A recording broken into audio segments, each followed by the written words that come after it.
Okay, we are live from the Courtyard Marriott at the Charles de Gaulle Airport in Paris. And me, we're not in the classroom with Mr. Rashidi. Say hello, Mr. Rashidi. Hello. And I wonder if I should maybe I should just pull the camera a little closer. Yeah, let me give it a shot because hang on, we're gonna play this game now. There. How about that? Let's see what we can do. There we go. We'll see what happens right there. I'll catch it behind. Hey, thanks for tuning in.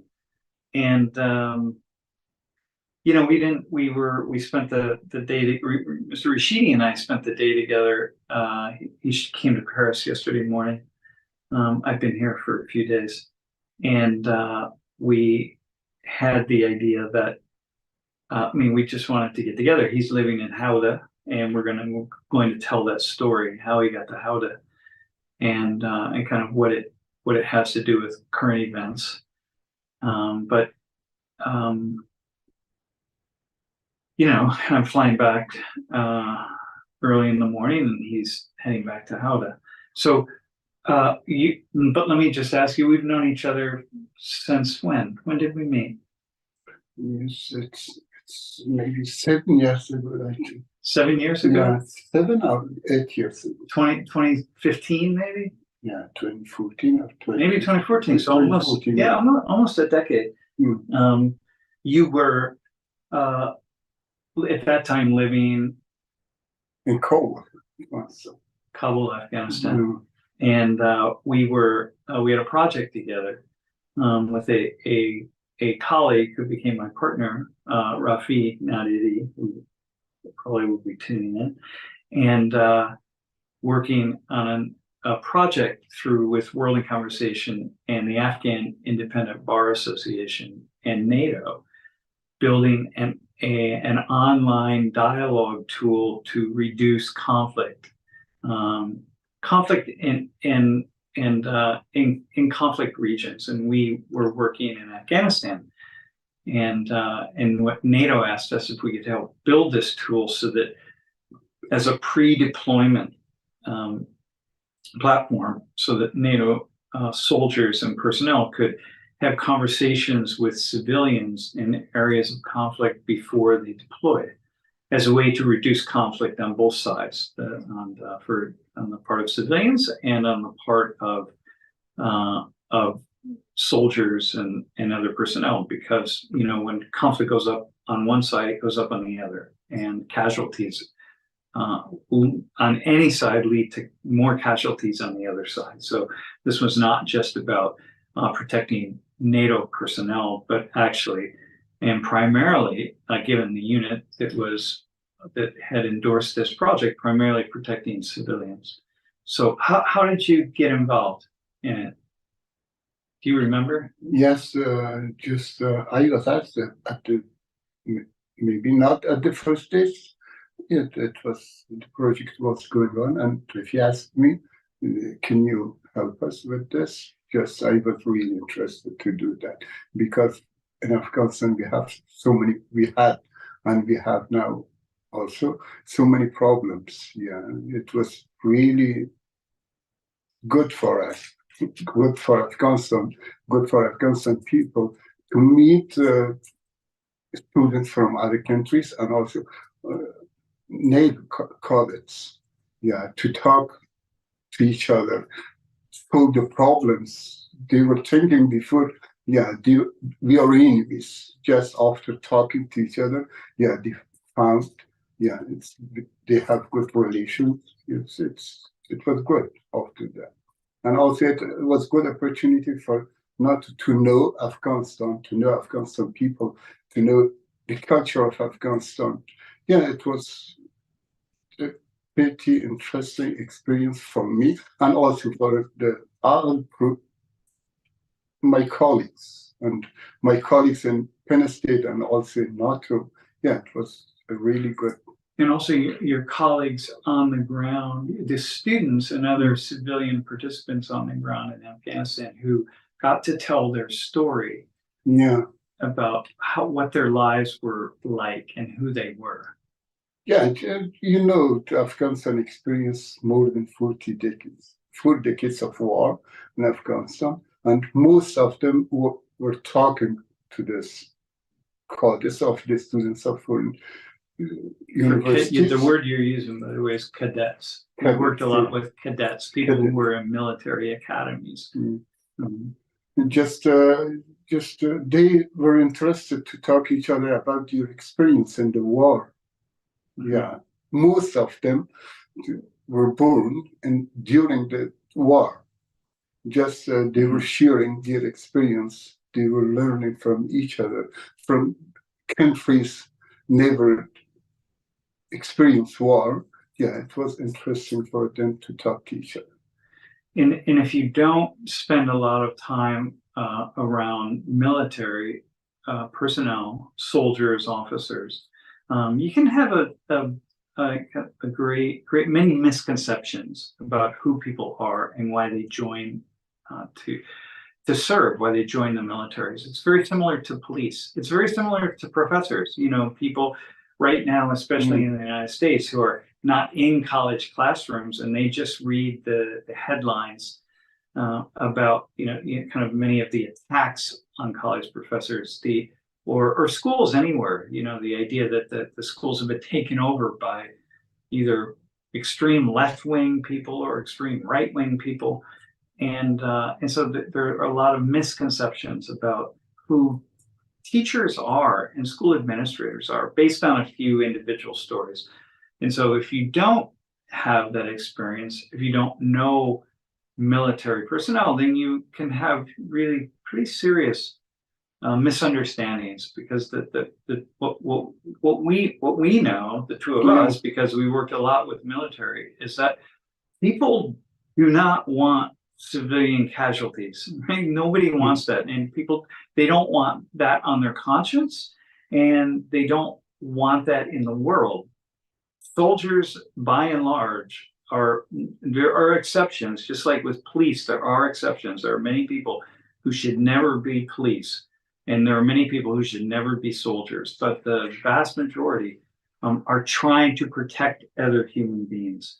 And so they don't want casualties. And so this was very much when you're saying that the soldiers had an opportunity to speak with Afghans, it meant something important for them. Yeah, just let me tell you at first, when Afghanistan people thinking, when they see a person with uniform, they think that it's war.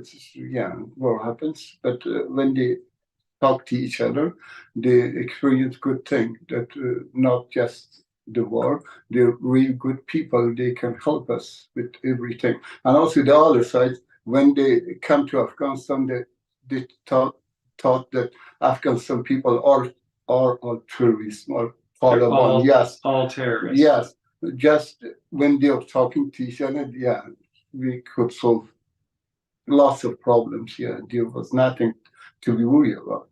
So the problem is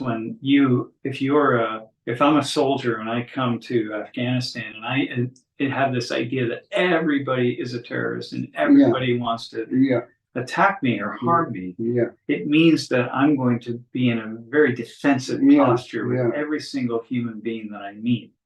And the likelihood of something going wrong increases exponentially because of that. And also the other side, the Afghan people thought that the NATO allies come to kill us. They come to kill us. When they talk to each other, they solve the problems. They see it. There's nothing to be worried about. So the idea is that when my colleagues and people who I know more personally about their service in Afghanistan, many bad things happened. I mean, this is not in Iraq, Afghanistan. This is not a question. But also many good things happened, and many good things happened because when people communicated with one another as partners, because Afghans wanted to improve their society, and the soldiers want to do something positive. You want to leave with the idea that you did something good in a place where you served. Any human being will have that. So it's important that people have an understanding that, you know, soldiers, police, whoever it is, school teachers, are not different on average than other human beings. So you just ask yourself, whoever you are, what would I want to see happen if I was a college professor or a police officer or a soldier who was deployed somewhere? What would I want? And probably most people want in those roles want a very similar thing. Yeah. So that's a good starting point. So anyway, that's where we met. You were our coordinator in Kabul. Yes. Yeah. And Kabul, and the first time, and Jalalabad. Jalalabad also, yeah. And that meant that you were recruiting participants for the conversations. University students, most of them were university students from Afghanistan side, and talking to the universities in Europe and also in US. Yeah. Okay. All right. Okay. Awesome. And Rafi just joined the chat. He joined the stream. So Rafi was my direct partner. Yeah. He and I were able to secure the funding for this grant together, and then you worked directly with him. He brought him on. Yeah. I think so, Mr. Rashidi. So one thing that happened when Afghanistan fell to the Taliban 2 years ago is that many of the people who were working with Westerners, people like yourself, were in danger because the Taliban had decided that they would seek retribution against all of the people who coordinated with or supported the invaders. Right? The infidel invaders, or whatever they would call them. And so what that meant for us was that we had to make decisions, and you had to make a decision about whether you were going to stay in Afghanistan and risk the retribution from the Taliban, or you would leave. Yes, I decided to leave because I was afraid of Taliban. It's my not first experience. It's my second experience to coming out of Afghanistan. My first experience, I went to Iran. I lived in Iran 16 years. Iran, yeah. In Tehran. Tehran, yeah. 16 years. Well, that's when the Taliban, when they kicked the Russians out. No. The first time they came, it was 1996. Okay. Yes, the Taliban captured. It was Islamic Republic of Afghanistan, and the Taliban kept power. And after that, I escaped to Iran, and I lived in Iran 16 years. Then I go back to Afghanistan. Yes. Really good thing happens. More than 2 million people went back to school. Most of girls went to university, and we have 30% in the government and the parliament women. Just it was a good experience. After that, the second time Taliban came, and I couldn't live under the Taliban, so I decided to go. Let me go back to what you just said, though. I want to be clear about this. So in 96, when the Taliban took over in 96, right? You left. Many people left. And people went lots of places, but you ended up going to Iran. And you lived in Tehran for 16 years. 16 years. But when the US invaded Afghanistan, and in the early 2000s, right, in 2002, and kicked out the Taliban. Yeah. They fled. Then what you're saying is millions of Afghans who had left came back to Afghanistan. Came back to Afghanistan. Most of the people couldn't go, mostly girls, couldn't go to school. Yeah. After that, they could go to school, could go to university, and they could work. During the 6 years of the Taliban, from 95 to 2001. So with under the strict Taliban Sharia, women and girls can't go to school. Women and girls can't work. I mean, there were all sorts of rules that were hard. Just let me clear. Most of as Islam says, Islam says, man and woman, prohibited. They go to learn. But Taliban, I don't know where they bring the that rule that women cannot go to school or cannot work. I don't know why they say where they get that. Because in Islam, school and education has supreme priority.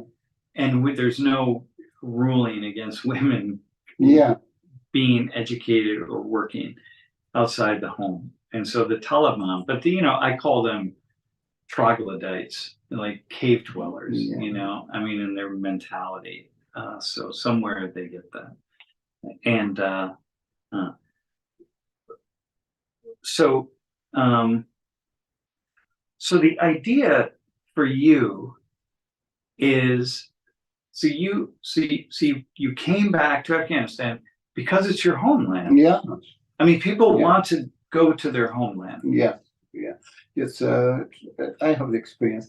When you go out of your countries, what you have, just not the tools or equipments you have at home. Everything you build, your society, everything you live, you come to another country, you start from the beginning, from zero. You must build again your life. It's really difficult. And so you have, I mean, this is the thing, right? I think about this for myself. I mean, say for everybody, when you have a country, you have a land, you have your culture, your way of being, your people, your family, your history, your friends. Even in Afghanistan, a place where Americans will say, it's a waste, or people from the West, will say it's a wasteland. It's all sorts of negative things about it. For you, it's your motherland, your homeland, and it's an amazing place. And I had everything. And we just ate at Bughazi, at the restaurant. We just ate Afghan food. Mr. Rashidi and Rafi's cousins or their aunt's restaurant here in Paris. And if you've never had Afghan food, hang on. If you ever have the opportunity to eat Afghan food, I highly recommend. And I have said for many, many years, I think it is the best food all around that I've ever tasted. The mixture of flavors, just profoundly tasty. So in any case, you leave all that behind. Immigrants, especially refugees, but they leave all that behind. They come with nothing. They start to build again, and you can't do it. It's really difficult to start from the beginning. You do everything from the beginning. Your life is not. You expend your life in another country to building a life. Just you come to another life, another culture. Everything is different. You can't do it. It's really difficult to start again and do. And so even when so you're living in Afghanistan, and there were parts of your life that were difficult, right? I mean, clearly. It was. But here you are. You're living now in Houda. I live in Houda. We say in the U.S. we say Gouda, like the cheese, but the Dutch, which now Mr. Rashidi is the Dutch speaker, is Houda, and so you're in this modern Western city. It's a medium-sized Dutch city. And yet it's not your city. I mean, it's your city now. Yeah. Yes, yeah. But you're Afghan. Like your heart is in Afghanistan.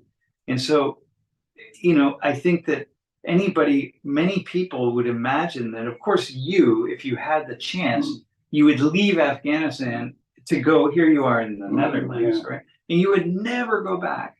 Like, why would you ever go back to Afghanistan? But Afghanistan is your home. Yeah. And if you had the opportunity, I would. You would go back. Yeah, I will go back to my land, to my everything, my history, my culture, my everything. But my friends, my relatives. Yeah, I left everything behind, and when you come to a different land, pretend that you are going to Afghanistan to live.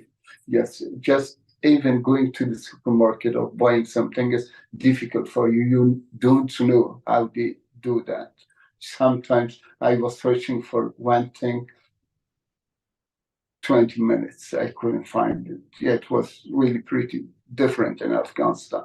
Everything is different, the cultural and everything is different. It's but it's easier now than it was a year and a half ago.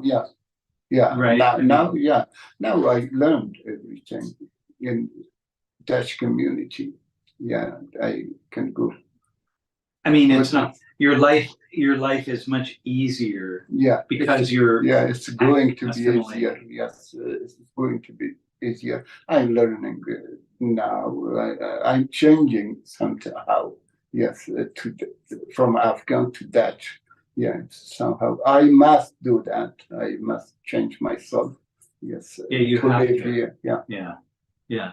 And you're doing that. You're very resilient because you're 50 years old. Yeah. You are, which is not easy, to like teach an old dog new tricks, so to speak. But you're also a citizen of the world in many ways, right? I mean, you went to Iran, you speak other languages than, Farsi and English. What other languages? What do you speak? Yes, I speak the two languages of Afghanistan, a little bit Urdu,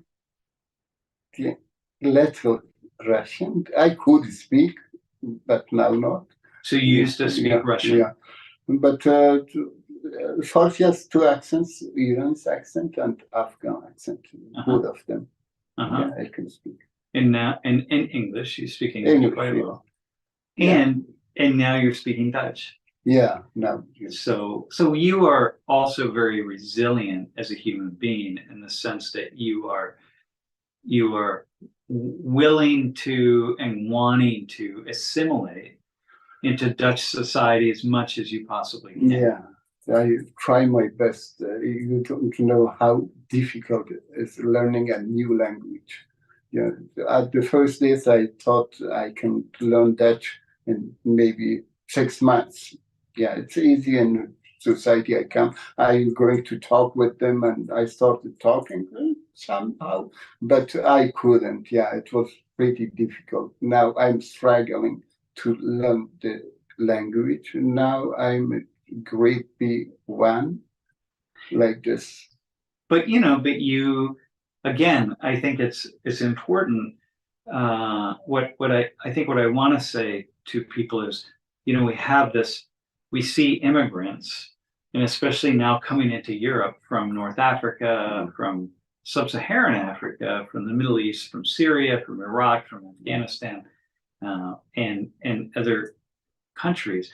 And the idea is, I mean, this is a very difficult time that we're in right now. And, many of the immigrants are being pushed by war, pushed by climate changes in the environment, pushed by many different factors, and then pulled by other factors, right? And I think that sometimes many of us who don't know immigrants and have not had the experience, sometimes don't take the time to really understand the kinds of decisions that go into somebody leaving their land and then taking such a risk, especially getting in a boat and crossing the Mediterranean, let's say. And I'm not saying that, that is not saying in any way that, immigrants should all be welcomed, or we should completely radically change our policies, or nothing like that. It is just that when you meet people, when you have conversations with people and know many people and their stories, it becomes a very complex way, or setting the policies or deciding what to do becomes very complicated. And I think that, and so I think for somebody like me, I have great respect for the human beings who have to make these kinds of policies, because it is very, very complicated. Just when you're leaving a house, maybe for 2 or 3 years, you can leave it to go to another house. It's really difficult. Just when you're leaving a country with everything, your culture, your all related things, it's pretty difficult. You can't easily go back. Yeah. You can't go back because the Taliban won't allow you. I have lots of problem going back to my country. I'm struggling to change, from Afghan to Dutch, and also my children. My son is now talking mixture of Farsi and Dutch, and they are learning Dutch. They're changing. Children are changing pretty soon. They're changing to more than me. But they can't live, maybe after 5 years, they can't live back in Afghanistan. It's a problem for me. Yeah. Hey, I want to take a couple questions from the stream, okay? How does Mr. Rashidi see the future progression of Afghanistan? Can he see a positive future for Afghans? Yeah, it's a pretty difficult question. Yeah, I can't actually say. Just we can say maybe we can, sometimes it happens. We learn from the war, from the problems. Yeah, we learn and we bring the changes. Yeah, sometimes it happens. Yeah, after World War First and Second, you see that you changed completely. Maybe Afghanistan can do that, and also, the other side is Afghanistan is going to not worst from now somehow. I don't know. Well, we know one thing for certain, that the Taliban will not last forever, because no group of people in power in Afghanistan stays in power for long periods of time. It's yes, in Afghanistan it's always we have 2 presidents. It's one's Ahmed Karzai and the other one Ashraf Ghani, that they are alive. Most of the presidents of Afghanistan and the history was killed by the new one. The new one was coming to, it was killed by another one. It's most of history of Afghanistan like this, and no one can rule in Afghanistan for a long time. Yeah, it's a really complicated place, and with many different groups and tribes and of people. And people who are in charge in these areas that are very separated and autonomous. Yes, and also I think the Taliban will change. When they are coming to the cities, they're interacting with people who are going to universities, going to foreign countries, and they're working with the city people before they were in the villages, small villages. Now I think they are going to change. Slowly. Really slowly. Hey, so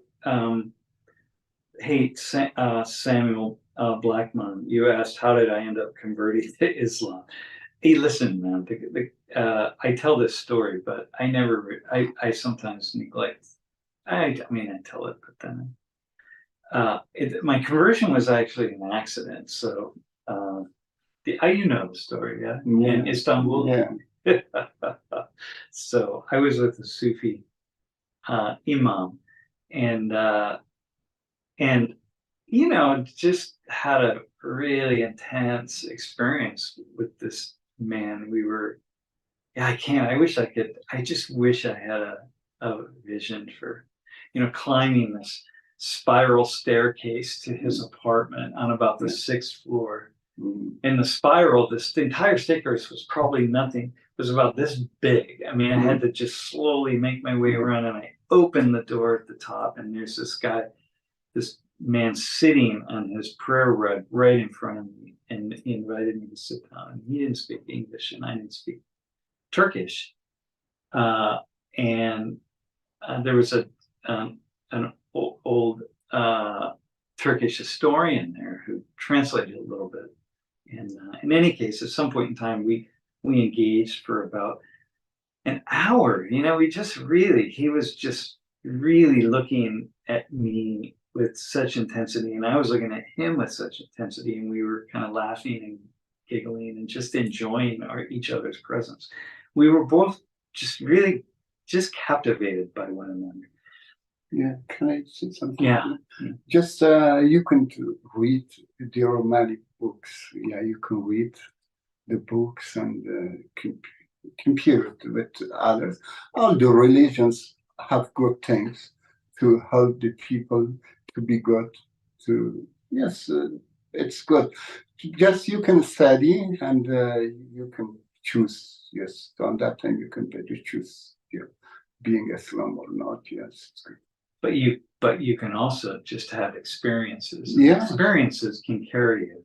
Like, I know many people who have converted to Christianity, or they became dedicated Christians just on the basis of some really intense experience that they had in some kind of worship service.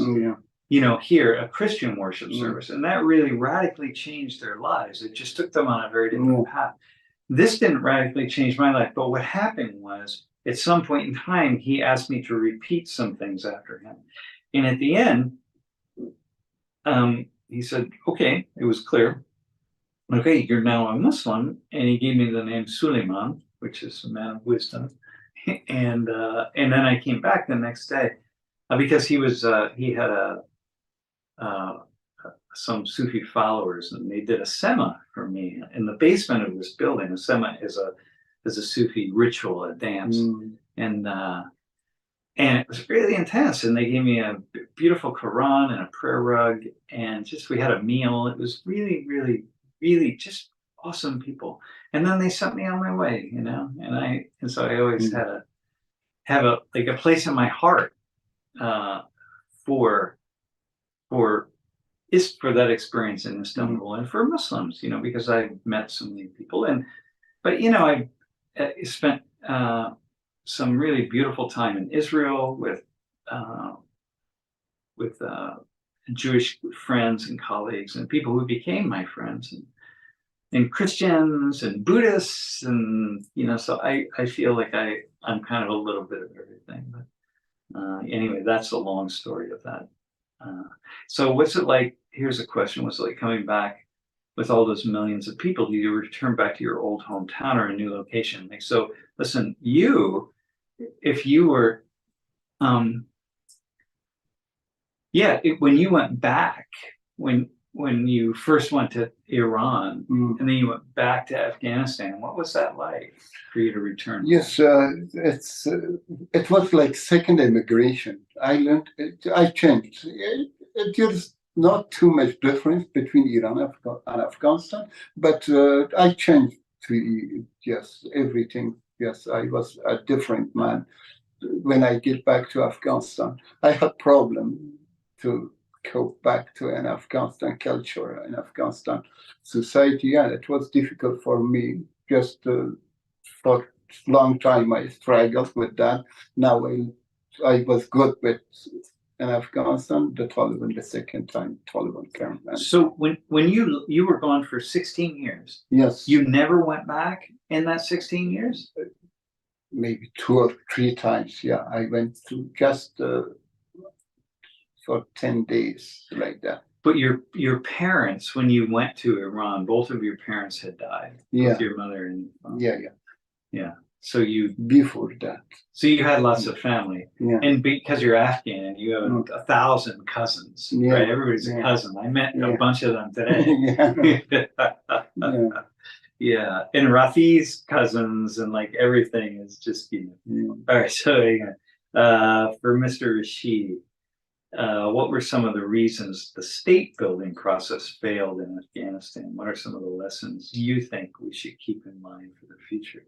Man, that's really a question. No, it's for you. this question is not for me. You can better ask the maybe someone who is responsible for that. Or better ask Rafi. Rafi would have a much better. But here's one, Mr. Rashid. Have you felt like the Netherlands is your home? Like, are you feeling how have you had? To what degree have you had experiences here in Europe, but in the Netherlands, and how that is your home? Like you felt. Just when the Netherlands football team of or some other sports, yeah, So you're good results. Yeah, I'm happy because of that. He's a football fan. Yeah. By the way. Wait, what's your team? Who's your team? Yeah, now in the Netherlands. Yeah, The national team. Yeah, the national team. Yeah, it's Netherlands now, and I'm fan of Barcelona. Barcelona in Spain, and Manchester United in England, and also Milan and Italy. In Milan. Yeah. But when the Netherlands wait, are you playing French next weekend? Who are you playing next weekend? Next Friday. France? Yeah. Yeah. So you'll be rooting for the Netherlands. Yeah. And if they win, you'll be happy. Yeah. So that says something. Yeah, I'm going to stadium and support my team. Yeah. Okay. I don't even do that. So that's not part of my world. Okay. Yeah. All right. How about any other way that you feel? That's sometimes I don't feel Netherlands my land.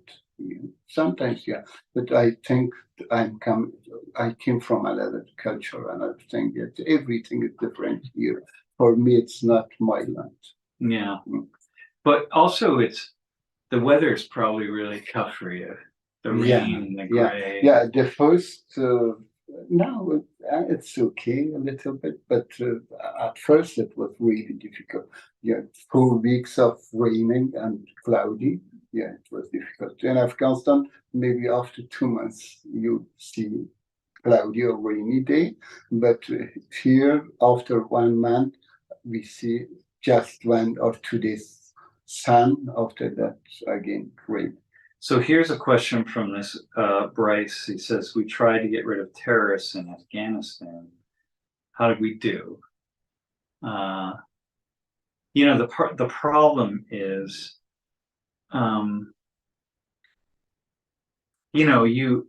it's like what we tried to do in Vietnam, right? In what people have tried to do. Genghis Khan was doing back in the day, the Romans, the Visigoths, it's like a scorched earth policy. You have to get rid of everybody. And I think the way I think about that is, imagine, or the way I would put this out there, imagine that the United States, let's just, for those of you who are in the US, imagine the US was invaded by China or Russia, and they came together and they took out so many people, and they confiscated all the guns, and they did as much as they possibly could and really pacified the population. Well, they would never get every gun, and they would never pacify everybody.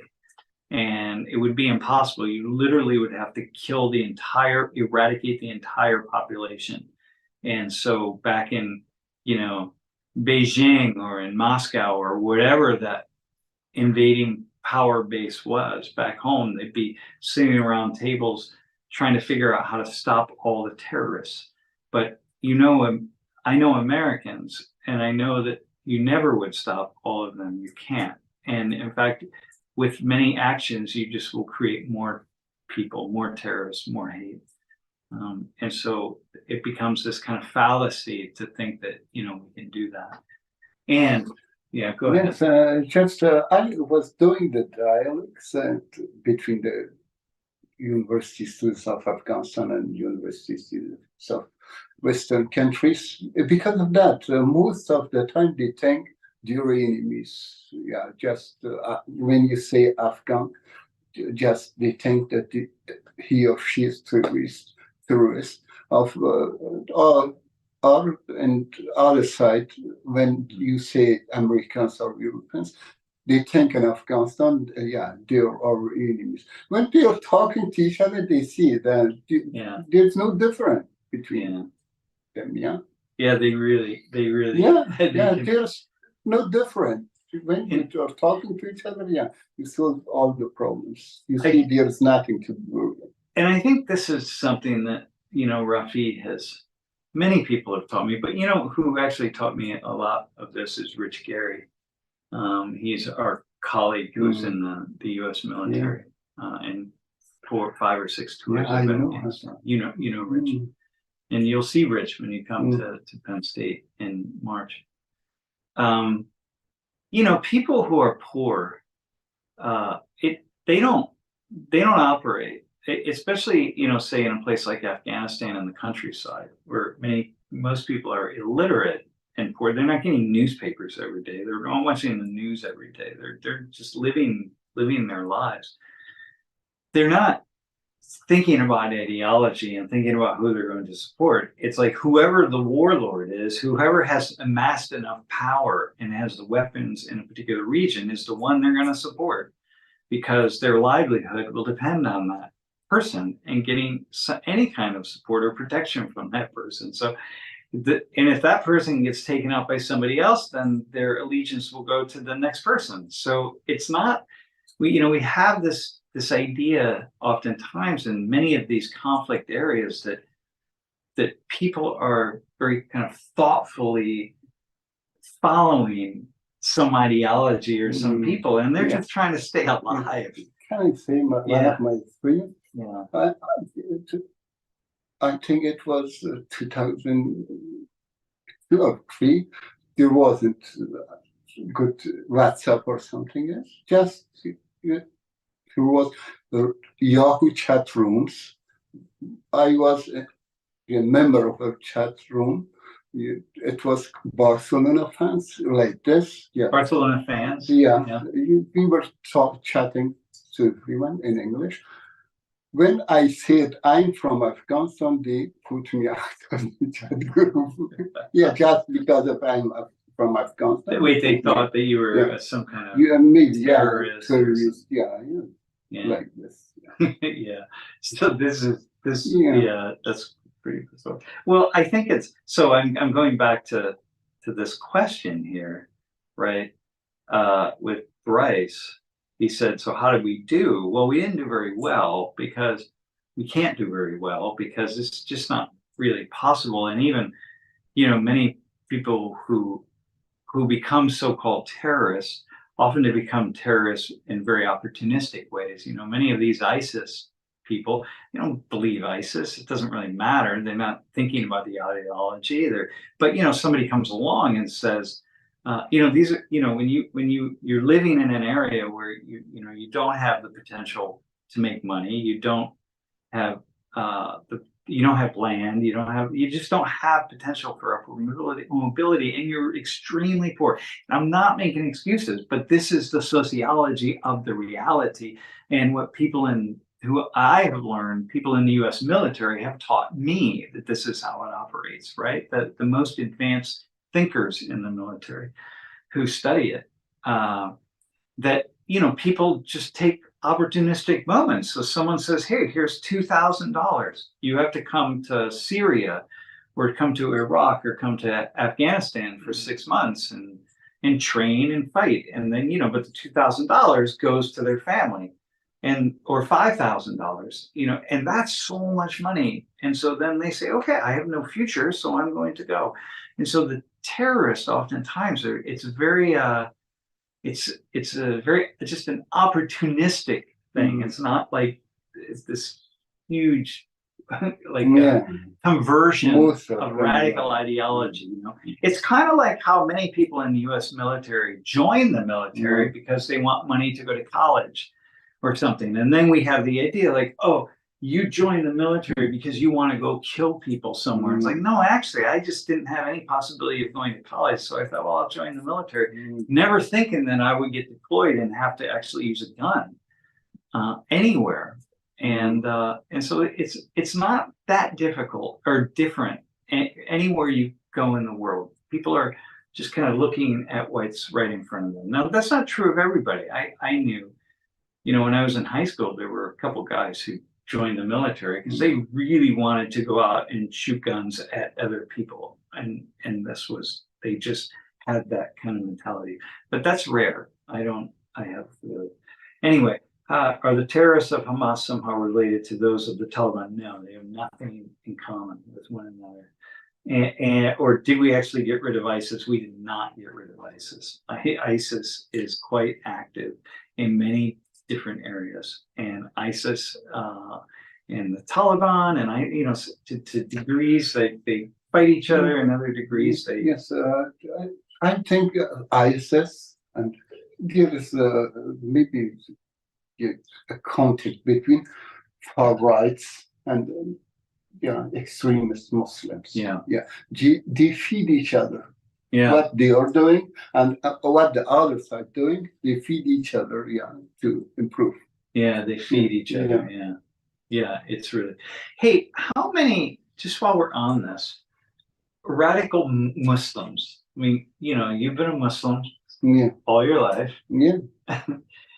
How many radical Muslims have you met in your life? Like people who really want to impose Islamic and Sharia law on the rest of the world, and who really would just hate people who are not Muslims. Most of them I met, maybe a small percentage of like 1%, like 1%, like 1% or 2%. Who are, so you're talking, but when you say that though, are you saying okay, so here, let me give you an example of what I think is someone who's radical. Okay, because I've never met a radical Muslim, by the way, and I've had many opportunities. I mean, it's what I do.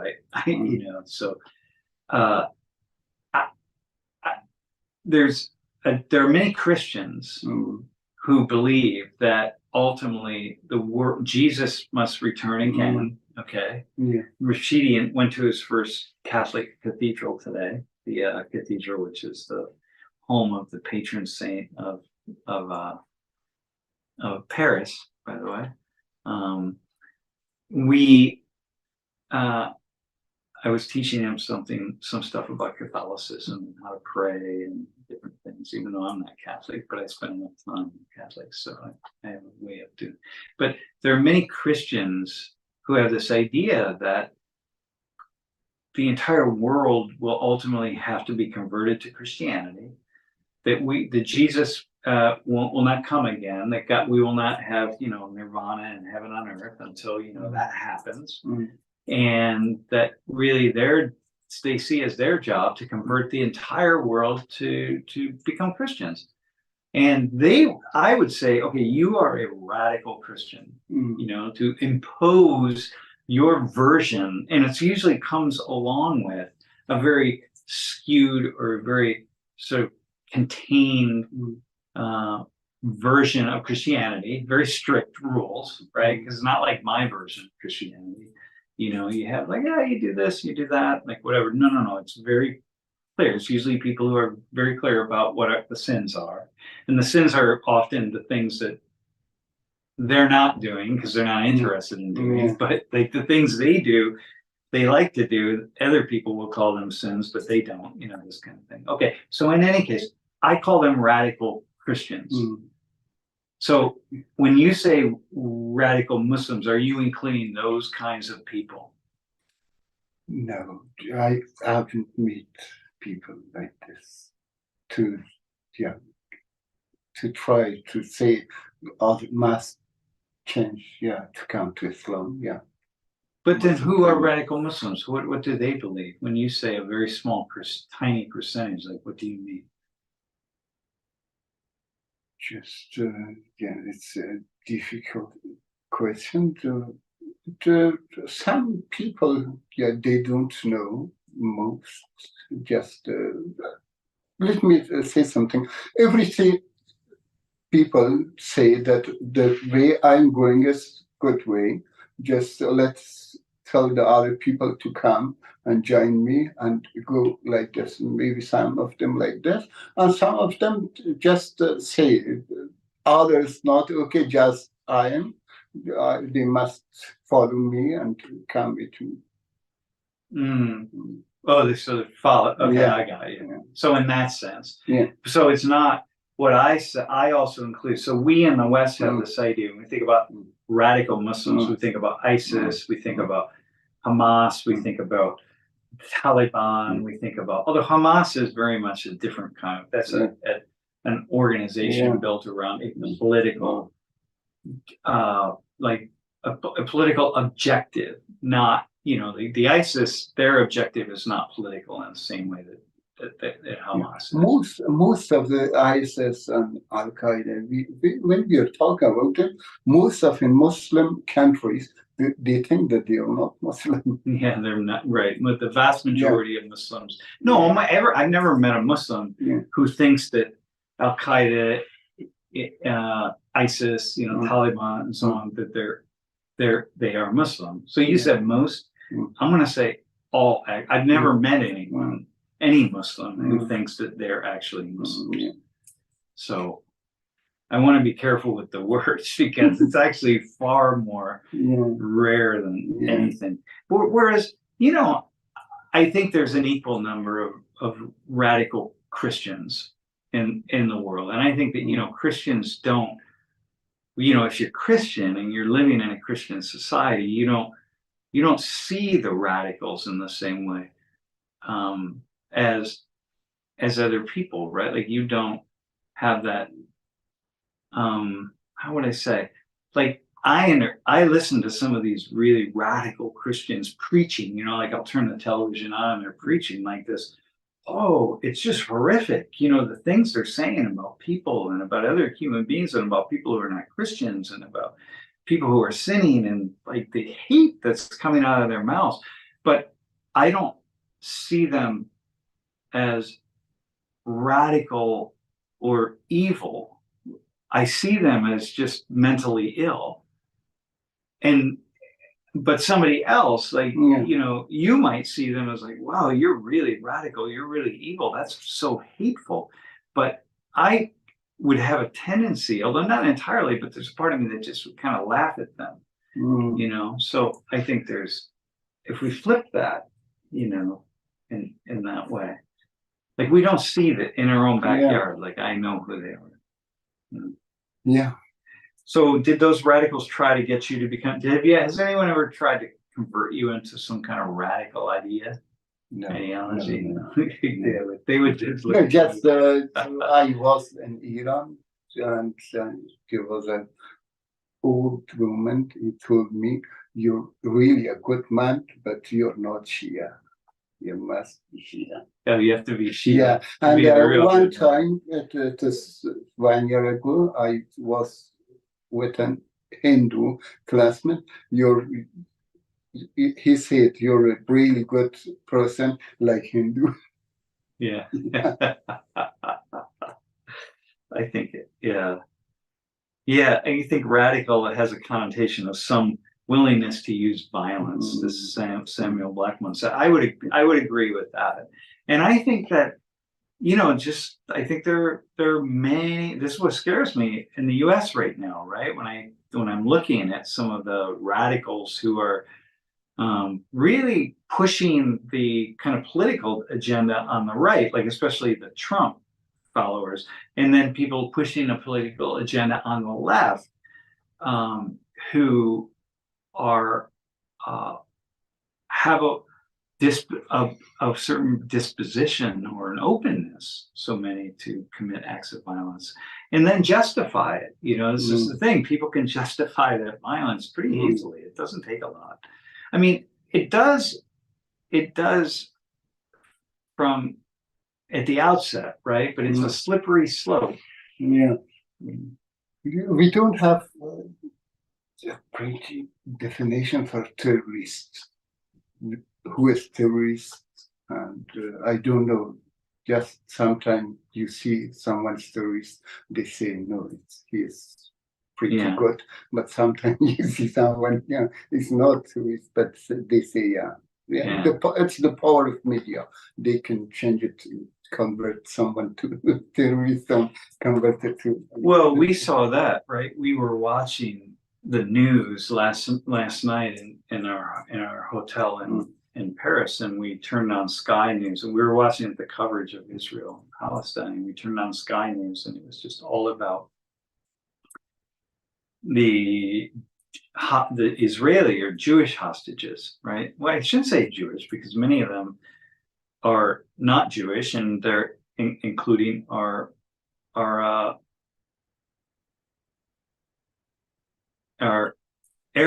hostages, right? 25% of Israel are Arabs, Christians, and Muslims. But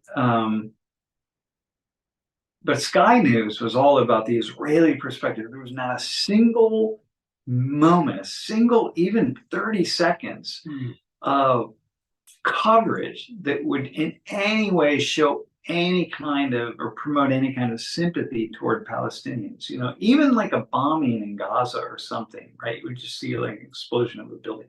Nothing at all. And then we turned on Al Jazeera, and which is the channel that comes out of Doha in Qatar, and which is not, it's not. I would say Al Jazeera is left in the way that things are typically left. But I mean, I watch it. Sometimes I'm fairly impressed with their coverage, but not in this case. It was just 100% pro-Palestinian, and all they did with the entire coverage was show all the carnage, like the destruction and the death that was taking place in Gaza, and then secondarily the West Bank. Nothing at all about Israel, about anything that happened, anything that Hamas did or the Palestinians did. And I thought, wow, if you watch Sky News, it's kind of like, in the US, watching Fox News and CNN. But we were noting, and you said, wow, the media is so powerful in telling a story. Yeah. These, I've seen the power of media in Afghanistan. Yes, televisions. Yeah. They could make a leader for country. Yes. They were powerful than the president of Afghanistan sometimes. Yeah, no, it's it's quite unsettling, actually. It's very unsettling. So one of the things, Mr. Rashidi, that as we were watching last night, and Lori reminded me today of all of the people who are whose communities are being destroyed, both inside of Israel and inside of Gaza, and homeless. Like, they have to leave this area, and like, where are they going to go? Like, where are you going? You're inside of Gaza. It's a massive prison, outdoor prison. Where are you going to go? And in Israel, like, where are you going? And your houses are bombed, your houses are destroyed. Like, what are you going to do? And where will you go? And then you become refugees, and then thinking about you as a refugee, and like, you become you. You become you. And so many of the people who are streaming into Europe from Syria and Iraq Yeah. and in Lebanon and other places, right? In North Africa don't have homes. I mean, their lives have been destroyed. Yeah. And so this is so we're seeing it in real time. We're seeing it. Yeah, it's pretty difficult. You can't imagine. Yeah, when you lose your everything, you have nothing just to grow. You have nowhere to grow, nothing to do. Everything is the threat for you. Yeah, it's pretty difficult. Rafi and I were watching footage from the earthquake in Herat province in Western Afghanistan, and there was an earthquake the other day, and just tens of thousands of lives upended. A couple, 2,000 or 3,000 deaths at this point, but death is not the thing that stands out in an earthquake. I mean, we measure it, but when you look at the destruction of just this earthquake, and it's not even a particularly horrific earthquake, and winter is coming, and you're not going to rebuild a home quickly. It's not possible to make it back if you have money or all the equipment, but it's impossible. Afghanistan getting colder. Yeah, you can't do it. And and people aren't working with the Taliban because the Taliban are troglodytes, and so they're not working with the international community, and so the people suffer. Right, the people suffer for the decisions that are made by their so-called leaders, and so-called leaders are often the people who were able to obtain the greatest number of guns from the international gun running and gun selling communities, right? The guns traders, the weapons traders around the world, which come from all nations, and they've just become the ones who get control and they get power, and then the people suffer. You see this right now in Gaza. Leaders made decisions, and people suffer. And we see it in Israel, right? Leaders make decisions and people suffer. And we see it in countries around the world. We see it clearly in Afghanistan, these Taliban. So, yeah, it's very unsettling. Okay, so hang on. I've been trying to watch as many channels as possible, so many news streams I need to. Yeah, do you guys think about Becker's terror management theory and its implications in the current developments? I don't know Becker's terror management theory, but I shall look it up. Jeff, can you just remind me of that? Does insurance cover rocket strikes? No. No. And there isn't insurance anyway. So small numbers converted. Okay, media these days seems to go further to tell us what to think rather than to simply inform. Yeah, but listen, Bryce, but the thing is, though, it does tell us what to think, but to be informed requires such an immense amount of energy and time and a willingness to dig deeply into issues that most of us simply don't have time to do. And I remember when I was in graduate school, I started my master's program. I subscribed to the New York Times. I had my mentor, who I was telling you about, who got his PhD at the Sorbonne.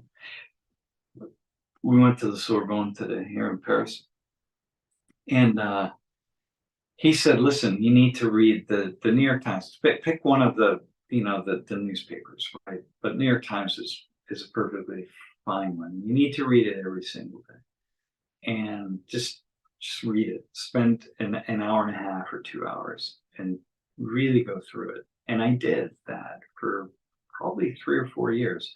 I got it every day, almost every day, and I would spend. There wasn't a day that I didn't spend at least a half hour to 45 minutes, and sometimes I would spend up to 2 hours. And I cover to cover, I would just go through and try to really just map the world, map issues, map an understanding of life. All the while, I was a graduate student studying the world at to the tune of 8 to 9 or 10 hours a day. And this period of my life, these 2 years of my life that I spent doing this, was a full-time job for me. And I think most human beings do not have the time or the inclination to do something like that. You don't have the time. And so this is my response to Bryce here, to say, the problem. The question?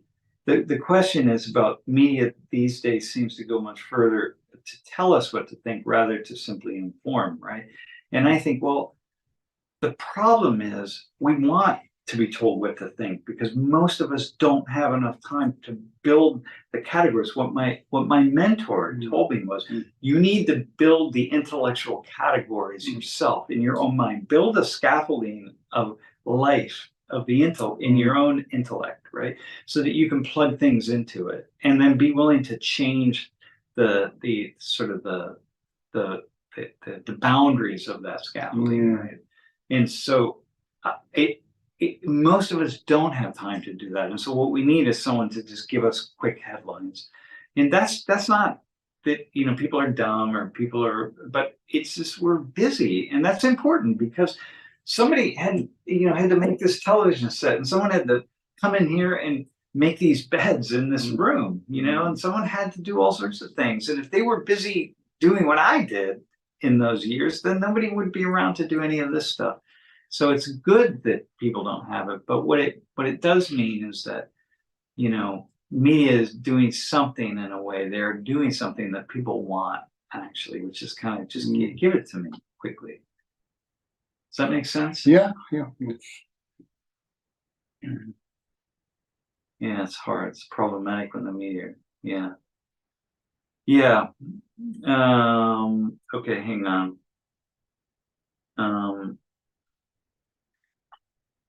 Where are we?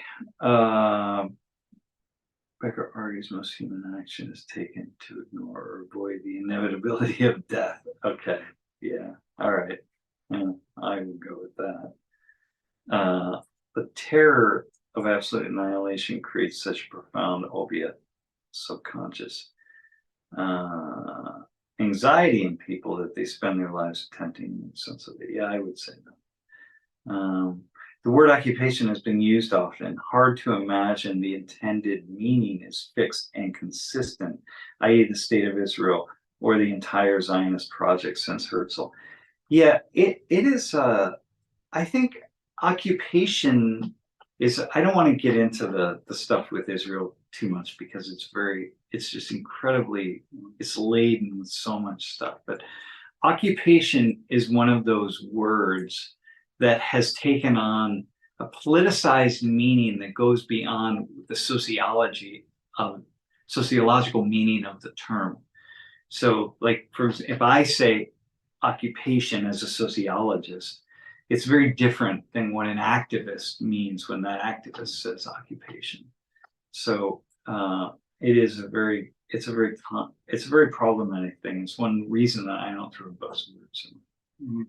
By the way, how often did, like in Afghanistan, did people ever, do you think about Judaism and Christianity? Do Muslims think about Judaism and Christianity? Just not at all. No, they don't think. But when something happens and the other side, we have two sides. Sometimes we think the other side is our enemy.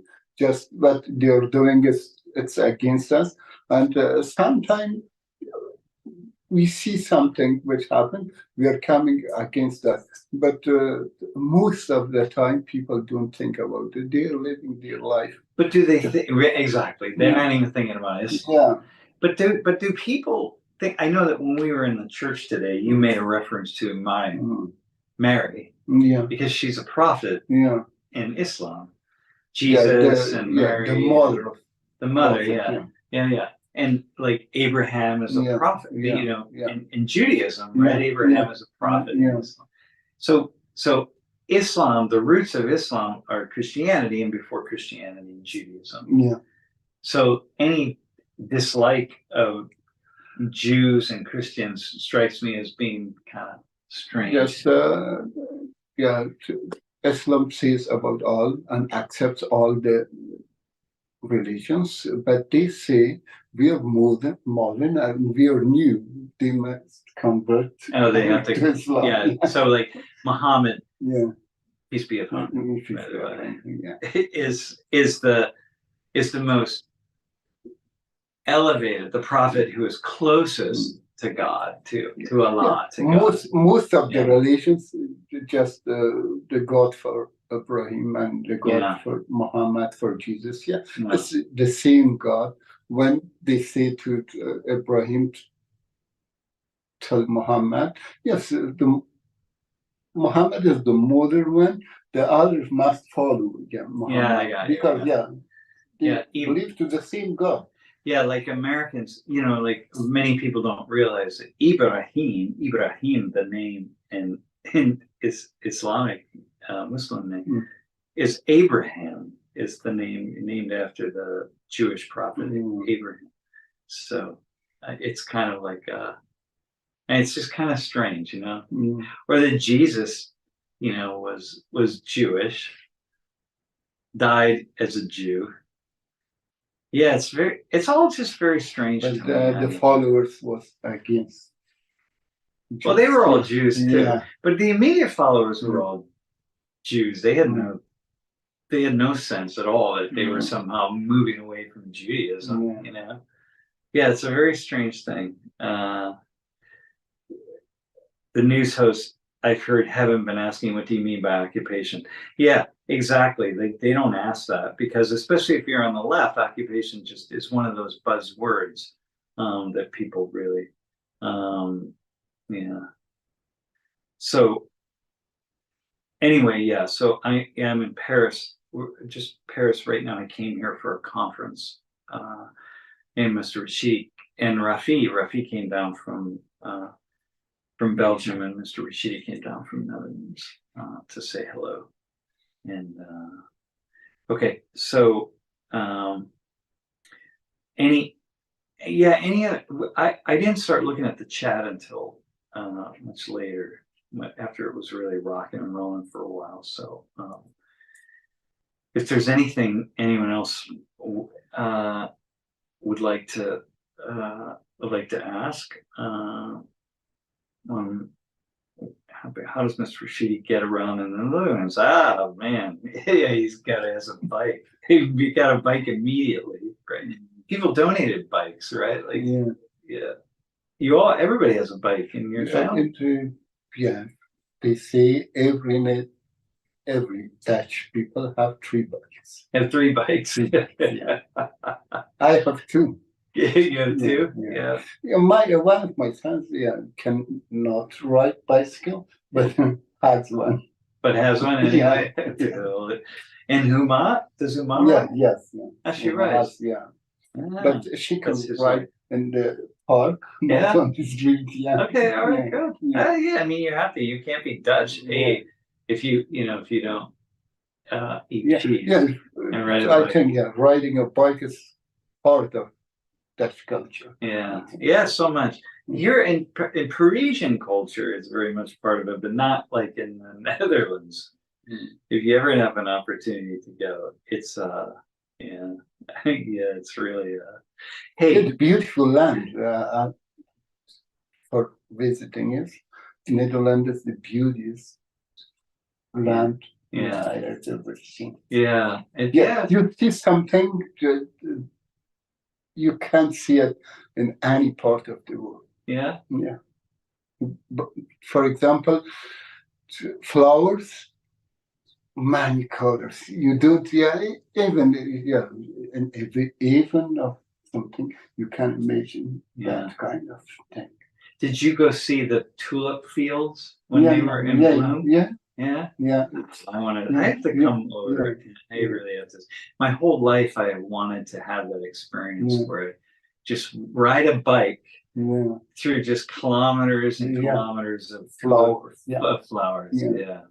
Many colors, many. Yeah. Oh, the purples and the oranges and the greens and the yellows. Color of orange. So here's a question to you. You've lived in a few countries now and assume you've experienced multiple cultures. What kind of impact has this had on you and your family? Being in these, different cultures and different people. Yeah, multicultural. Yeah. Yeah, I have experience, but you have a base. My base is in Afghanistan. I'm from Afghanistan. I have the base of me. I cannot change it. I try, but I cannot change it. I'm Afghan. I have something that I cannot change it. But you, right, your love of Afghan food, for example. But once you taste Afghan food, you realize that it's almost like you don't go back, right? You have, but you also have just a real love for people. Just sometime I think we should come out of sense of belongings. Yeah, we are human. Yeah, we must love each other. When we are for example, the circles we made by ourselves. For example, I'm from Afghanistan. I must be like this. He's against me. He's from that country. Yeah. When I coming out of that circle, yes, I can see the most people like me and like my brother. Yeah. Just that. I love this. I like mostly it can't be possible, but I love to change the people, to love each other, to expect each other. But just first of all, they must be human. First of all, when you are human, you're Muslim, you're Christian, Jewish, everything. When you're human, just because they come to help us for being human. I think that I think that there's my sense of the world in my travels and in my, different cultures in which I've lived and spent a lot of time. I'm sure many, maybe about 50 countries at this point in time. I think it just seems to me that I find people like you and people like me everywhere I go, Just all the time we are building walls between each other. We're getting far from each other. We're not talking to each other. When you're talking to each other, there's no problem. You see everything positive. Yes, you can't experience a different society, a different world. World of love. But some of the building walls is done just because we're busy living our lives. It's kind of what I said about, me reading the New York Times and reading, and by the way, and I want to just say this really quickly. New York Times is not a liberal newspaper, right? The opinion page currently in the New York Times is extremely liberal. But the New York Times itself, the writers and the investigators and so on, it's about as good as investigative newspaper as you're going to find. But the opinion page and stuff, that's a different story. So I don't read the opinion pieces in any newspaper really. I don't really much care about what people say. But so what I was saying there is people don't have a lot of time. And I think that when you say building walls, in part we just build walls because we're just busy living our own lives. I'm not building walls because I don't like those people over there. I'm just I'm just kind of busy living my life with a certain group of friends with whom I connect and build these relationships. Yes, I mean, not yes, building wall. Building walls, when you're against someone, you're not talking, you're not solving the problem. It is, you're building the wall. When you're coming to talk to each other, you can solve the problem. Yes. You can break the wall, you can break the differences. Yeah. But most people aren't against other people. They're really not. Like, right? Like most people don't. They're just living their lives. Like, yes, when we are talking in a society, just it is. I don't know why, but we think the other group, they're thinking to making plan against us. They're doing something. Yeah. When we are talking to each other, I got you. I got you. Yeah, but even then, most of us don't think that some other group is plotting against us unless someone tells us to think that. So if we're otherwise, we would just we just live with other people. And like one of the things, this is one thing I like about Americans, by the way, that I think kind of stands out a little bit. I think so. I mean, I could be wrong, but I find Americans to be particularly very friendly. And I find Americans to be actually, when you sit down, they could not like you because you're Afghan or Muslim or because you're an immigrant or they could, in their minds, they could say, oh, I don't like those immigrants. But if they met you, they still would be friendly with you. Yeah. Wouldn't matter. You could be an undocumented or illegal immigrant from Mexico, but they still would be friendly to you. I have experienced. Not everybody, most people. Yeah. I have experienced it in Netherlands. Yeah, when we come to Netherlands, we received lots of love. We didn't think. We thought just they are against us. They are not Muslim. Yes, like that. Yeah. But when we saw, it was pretty different. Yeah, that's good experience. That's kind of interesting. And the Dutch government just fell over this issue of immigration that you're saying. Hey, what's the best time to visit Afghanistan, to be in Afghanistan? Yeah, when I was in Afghanistan, I recommended everyone to come to me. I can take you to many places in Afghanistan, but now I'm not living in Afghanistan. But what season? What season would be the best season to go? Most of the people say it's summer, good season, but Afghanistan has beautiful spring, beautiful summer, beautiful winter, and even beautiful winter. Winter with lots of snow. I love the snow. Hey, are there any words that you are finding it difficult to translate from Farsi into Dutch that you can think of off the top of your head? Kind of interesting question.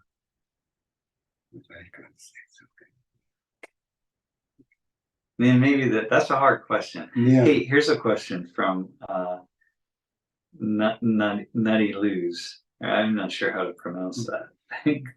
Spell it out for me. What's one thing that you've learned from me that you would share? Because you're a big fan of Social 19. We've known each other a long time. You watch the stream all the time. What's something you learned from me that you would share? The most important thing, when you go out of this door, you see something different. Maybe it's positive or negative step you put, but you achieve different thing. One was this and others. But wait, hang on. Let me go back to that. So the idea is that no matter what you do, what door you walk through, what you do in life, there's going to be positive and negative that happen. So if it's something that you want to have happen, well, you walk through that door because you want to walk through the door, but you're going to encounter something negative. And if it's a negative door that you have to walk through, where you're going to encounter something negative, but also something positive, right? So, okay, that's cool. And also, what I love about this, what I see, yeah, it's not all the thing. I must see from your side. Yeah, it's the most important. I can talk to you about that. You see it maybe better than me. You can teach me something. Yeah, we can learn something and achieve better. Yeah, that's cool. All right, I like that. That's awesome. Hey, Samuel Blackman says, what's the sociological definition of apartheid? And I would say that it is an attempt to separate human beings on the basis of some sociological or biological or cultural something. Cultural would be sociological characteristic, right? Some criteria, an attempt to separate groups of people on the basis of that. And it could really be anything at all. It doesn't really matter. And then in order to achieve that separation, I mean, first off, you have to get people to believe that it's true. And then you have to pass rules and regulations. And if you can put them into some sort of codified legal statutes, that would be the best. That people not only believe to be true, but are actually forced to act upon. To me, that would be the sociological definition of apartheid. Yeah, and so when the state does that, well, it has to be the state, because once you put it into in legal, once it becomes de jure separation, right? Not just de facto, but de jure based on law. Then it has to be the state that's doing that. So that's would be the only thing that happen. That's a really cool question. Yeah, can I say about the word? I can. Yeah. Most of Farsi's expression that I want to tell about that in Dutch, I can't. Yeah, mostly I have problem. It's really meaningful. I can tell them, but I can't say that. Yeah. So Farsi is a very colorful, very descriptive language, right? Yeah. But I can't translate. Sometimes I can't translate something to see someone. Yeah. This is like many words have. You need 3 or 4 words to define a single word. Yeah. That's kind of. That's pretty cool. All right. And okay. Julie had a quote. Yeah, I don't know what Julie's question was. Man. I mean, I know there was one, but Julie, Rashidi, what is a word? Okay, no, we had that. Okay. What's the best seat? Okay, we got the. Here's one from me. Do you sometimes encounter people from the UK in your classes? I'm from Chelmsford. Is it Chelmsford? Yes, it's got to be Chelmsford, Essex. So I am also interested in your thoughts on England and the people here. Listen, Nas, here's something. I actually traced my ancestry back. That I was trying to find the name Richards and trace it back. And I traced it back, I think, to just about the late 16th century, actually, and which is pretty wild. So a big part of me is English, and someday, I mean, I've been to England several times. But someday I would really like to come over and explore as someone who's now much more conscious of the fact that I'm Irish and Scottish and English, but I'm also other things as well. But I'd really like to come over with that idea that I have a lot of English stock in me. I think we get a lot of UK viewers, or we get a lot of people watching, and I'm currently really looking for people of East Asian ancestry that live outside the United States and have even been born outside, and pardon me, East Asian ancestry that live outside of Japan, China, and Korea, and have lived most of their lives outside of Japan, China, and Korea, maybe even been born outside of those countries, but they are of East Asian ancestry. And I want to do a class on this. So, if you know anyone or you have anyone, and I've had many people of this particular Chinese ancestry from the UK. The reason I bring this up is because I've had many of them contact me over the years, but I haven't kind of kept people's emails and so on, and I really want to do a class. So, yeah. Recently watched the class you had 4 years ago about the Holocaust. Do we have a moral obligation to watch, reflect, and remember the atrocities now being committed by Hamas? I think, let me say, yes, I think we do. I think we have a moral obligation, though, to look at atrocities that are committed against civilians, and whoever commits those atrocities against civilians. And I think this is really important. I don't get politicized, mostly in my work at this stage in my work. I used to more so, because that was because before I decided that before I started working with, in particular, NATO, not NATO, but before I started working kind of at a different level, and realized that my job was not to be political in this world. My job was to be sociological. So my job was to look at things outside of politics. And when I say that, I understand, like, you can't look at anything outside of politics, but there is a way in which I can look at power in as part of nation states, clearly, right? My PhD work is in the political economy and development of nation states. So, like, I understand how power converges there.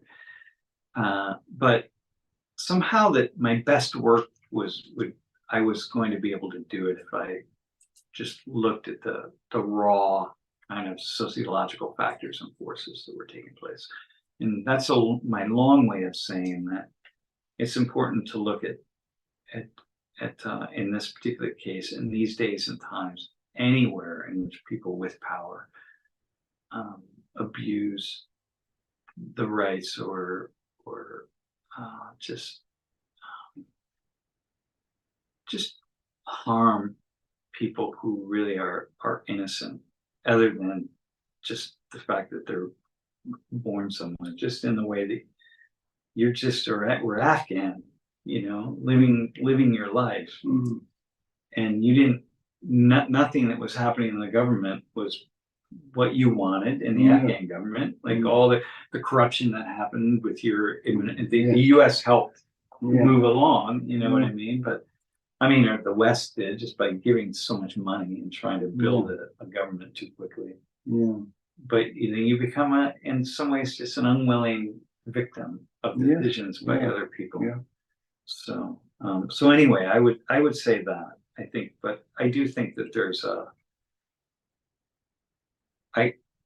I'm really struck by, I continue to be struck by the amount of anti-Semitism, or the amount of dislike, or just things about Jews. Like, I don't understand what it is about Jews that I don't understand what the anti-Semitism is. Like the hate that I don't get it. I can talk about it. I think I have some idea, but I'm still struck by that. Now, I'm not. That's not to say I don't want to wade into this because it's.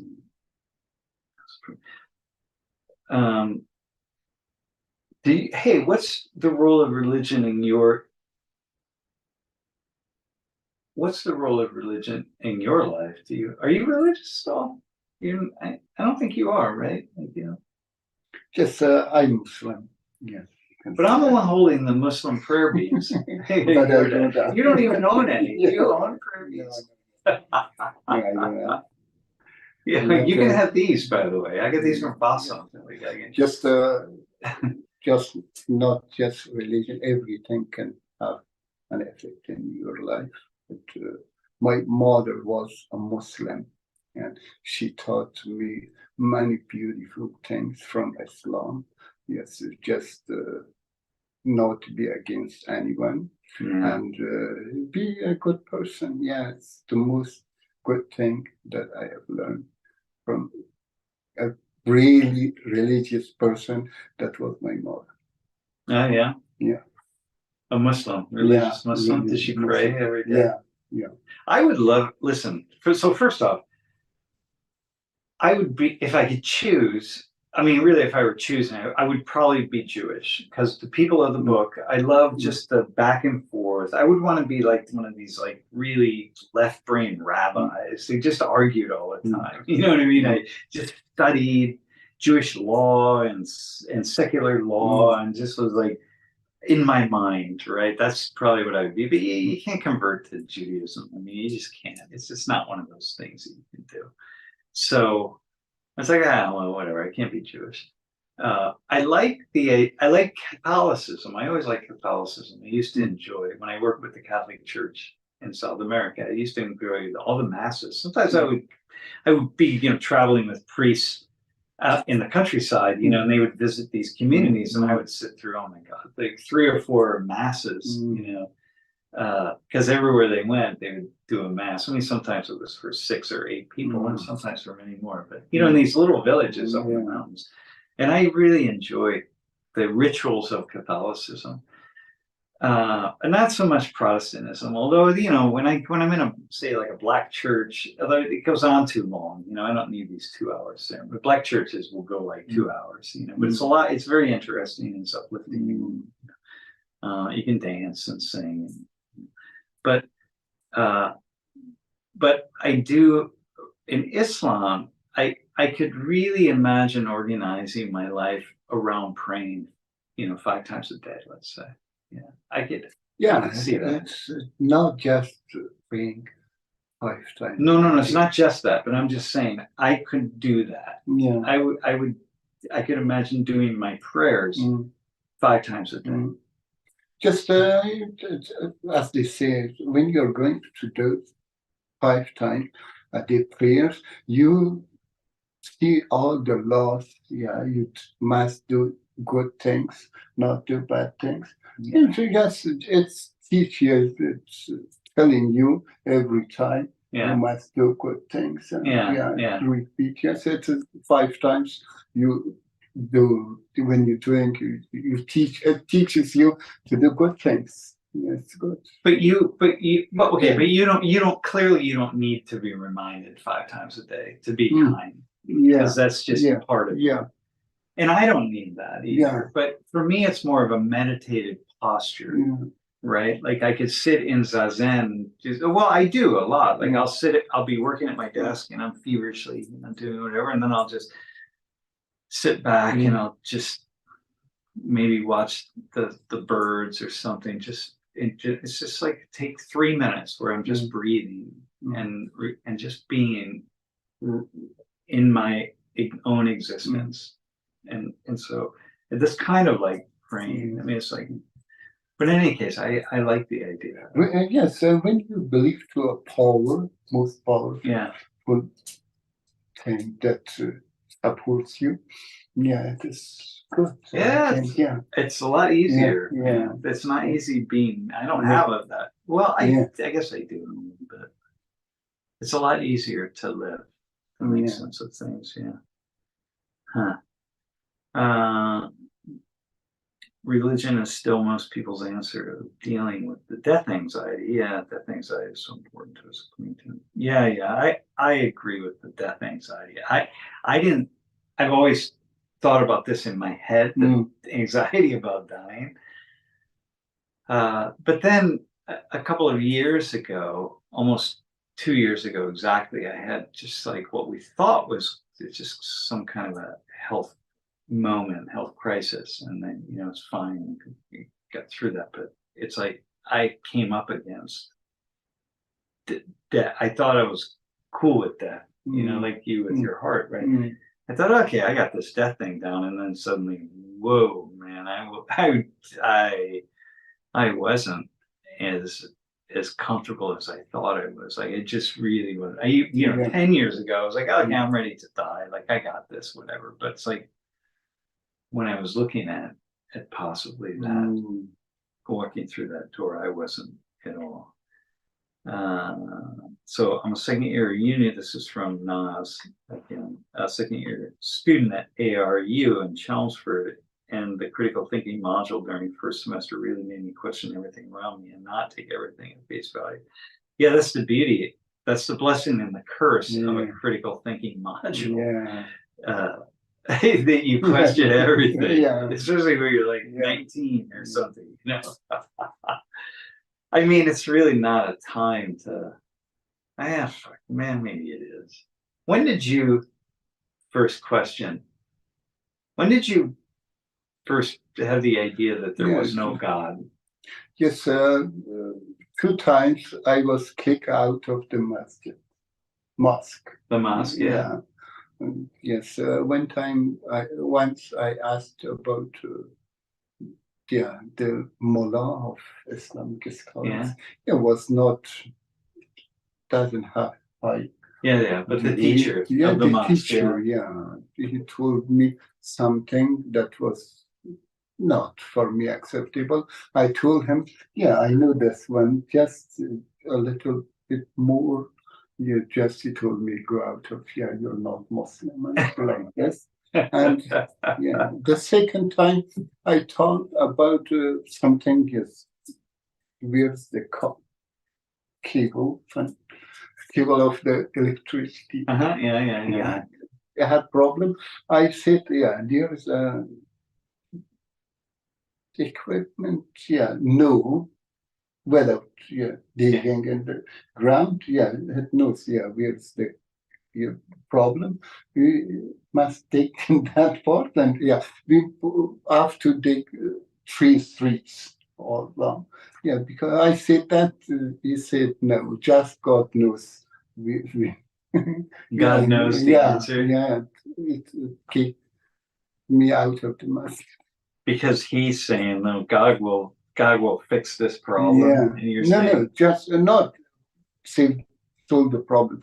Just God knows under what's going on under the ground. Got you. I told him, no, there's an equipment. Right. You can do with that. It's not. He told me. It's an actual practical engineering problem. It's not about God. Oh man. But my first question was answered by someone higher than that person. On that time, I found the God. So here's a question for me. How did I separate science and spirit in my head? Man. Well, first off, Rashidi and I were sitting outside of Notre Dame today, watching the rebuilding of Notre Dame, having this conversation about science. And I was saying that I just have very high standards for things. I just can't believe things unless I understand the causality of it, right? And I can sort of eliminate alternative explanations for things. So we were talking about life after death, and we were talking about little kids remembering their past lives. When they first start to speak, they start talking about their old lives, and that, for me, that makes a lot of sense when you find out if the kid's never been watching television or just doesn't have those experiences. But I know people who have done hypnosis to try to go into their past lives, adults, and I'm like, no, absolutely not. Absolutely not. There's no way to isolate causality, right? That's the science mind for me. And so even with little kids, it's just like, well, I need to know, was that little kid watching television? Was somebody reading books to that little kid? Where maybe could they have come up with a story that they attribute, or the adults around them attribute to the fact that they had a past life, right? So that's kind of stuff. So for me, science and my faith or science and spirit is very much really linked, and it's really connected. Like I don't pull them apart. What's the potential for building bridges of understanding and fostering positive relations between Afghans and Dutch citizens? We were doing some of that, right? Yeah. We're still in the process of thinking about that, like really trying to. But I have many good friends, many good Dutch friends. Yeah. No, Lots we've of- done some good things with Yeah. Harry and Niels and team. Yeah, some really good stuff. Hey, someone from Japan. That's pretty awesome. Kokuna Jin. Okay. What else do we have? Science, spirit and science sounds like like soul body dualism. What do you mean? Yeah, it's actually it's so complicated. I have to.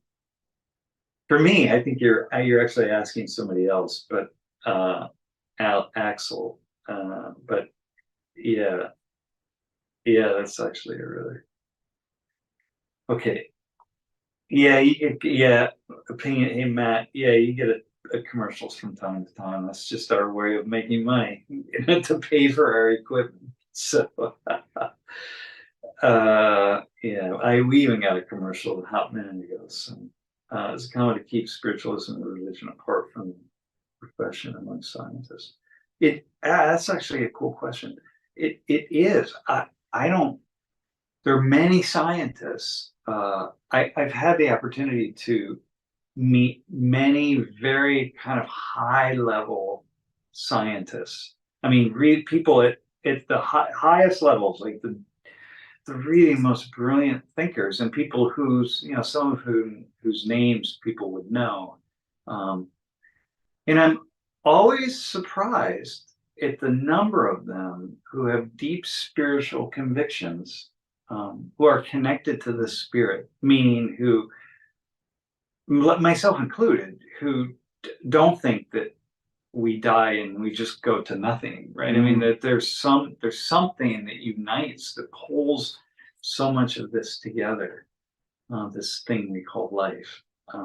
I'm blown away by the number of people. I'm equally blown away by the number of people who are like, will identify as, say, like Christians. Jews, it's easy because you can be Jewish and doing. God is kind of out there somewhere else, right? So that as people of the book, right? But yeah, the number of people who are either Muslim or Christian, and again in Buddhism and Hinduism, it's easy to be a left brain scientist and to be Buddhist.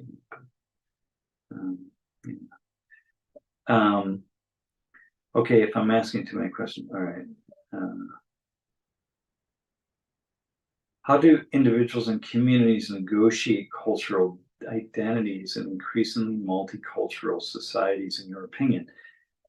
It becomes increasingly difficult, actually, for different communities to maintain their separateness. We were here in Paris as we were walking around today. We walked, I don't know how many kilometers, 10 at least. Maybe. I was just blown away. I mean, it's Paris, right? It's kind of like the UK, in England, for example. London is incredibly diverse, but once you go outside of London, it's very, very white.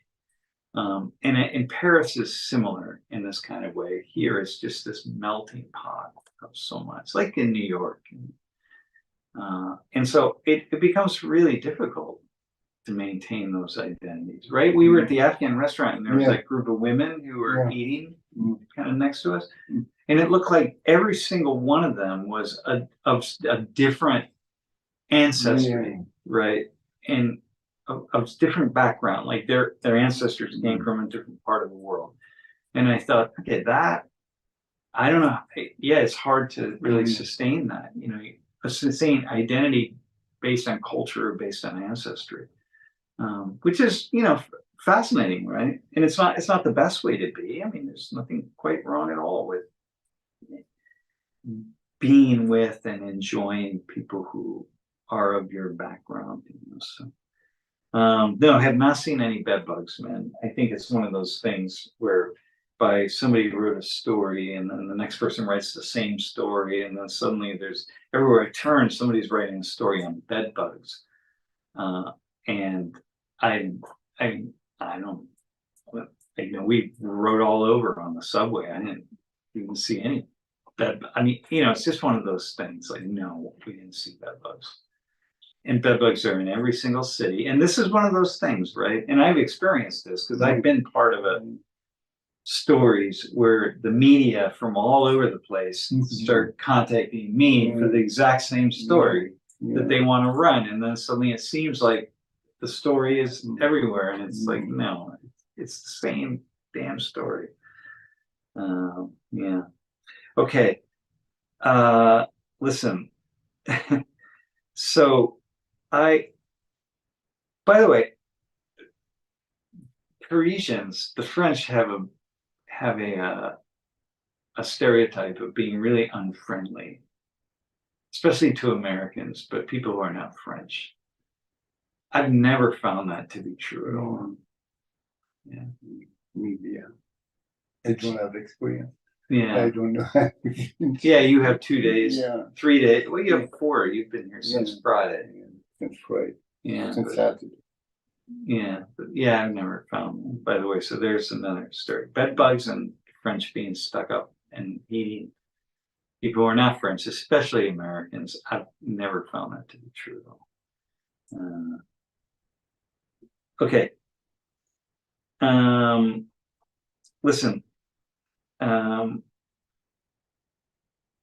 Yeah. Oh man. Here's one. And I'm gonna leave you with this question. We're not gonna answer it, but how have your cross-cultural experiences influenced your sociological perspectives?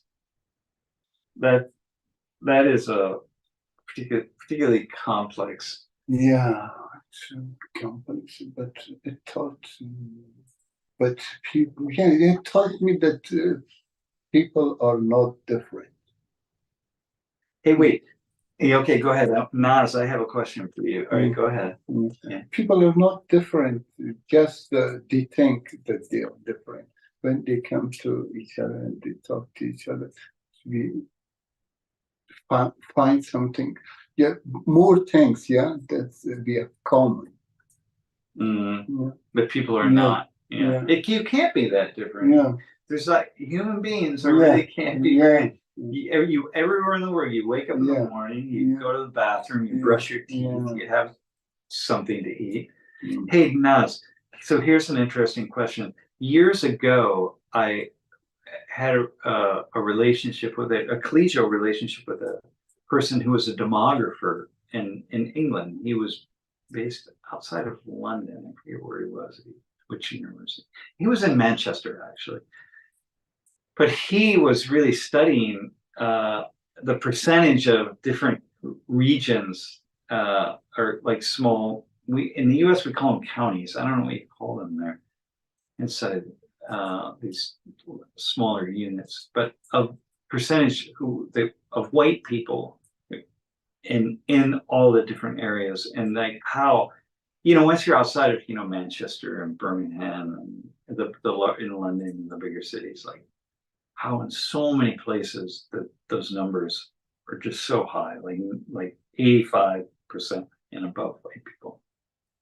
Anyway, that was the essence of my comment on that. So I said London, but I didn't mean just London actually. But it really is fascinating that people go to London, they fly in and spend a few days and think like, oh, the UK is so incredibly diverse, but in fact the UK is not. It's predominantly white.